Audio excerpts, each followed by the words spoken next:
مقدس شخصیات کی ویڈیوز مت بنائیے. مقدس شخصیات کی خیالی تصویریں بنانا بھی جرم ہے، گناہ ہیں.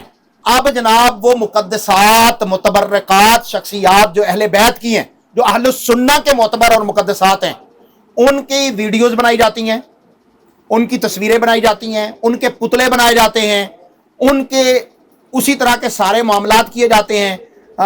پھر وہ پورا کربلا بنایا جاتا ہے، اس میں قتل دکھایا جاتا ہے سیدنا حسین رضی اللہ تعالیٰ عنہ کا.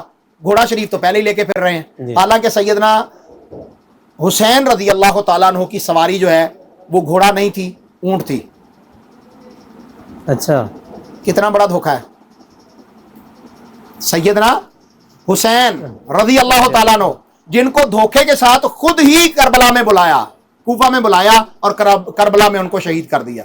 خود ہی بلایا، 12,000 خطوط لکھے. 12,000 خطوط کوئی چھوٹی سی بات نہیں ہے. جی. اور سیدنا حسین رضی اللہ عنہ کے پاس تھے، انہوں نے باقاعدہ آ کر وہاں پر وہ خطوط نکال کر بڑے بڑے کوفی شیعوں کے نام پڑھے کہ تم میں یہ بھی ہے، خط لکھے تھے، خط لکھے. ہاں جی، پھر خود مارنے کے لیے آ گئے. تو بھائی اب اس بات کو سمجھیے گا، آپ ان مقدس شخصیات کے نام پر ویڈیوز بناتے ہیں اور وہ محرم میں وائرل ہوتی ہیں، تو کیا آپ اسلام کا پیغام دے رہے ہیں غیر مسلموں کو؟ جو ماتم، جو پٹوکا، جو سارا کچھ کر رہے ہوتے ہیں، اس پر کیا کوئی غیر مسلم سوچے گا کہ یہ اسلام سنجیدہ دین ہے، اس کو قبول کرنا چاہیے؟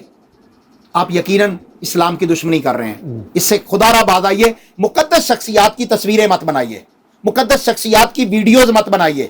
مقدس شخصیات کی خیالی تصویریں بنانا بھی جرم ہے، گناہ ہیں. کیا آپ دکھانا چاہتے ہیں جس طرح کا ایکٹر آپ کے کسی فلم کار نے بنا دیا ہے وہ سیدنا حسین تھے یا سیدنا علی تھے یا سیدنا عباس تھے؟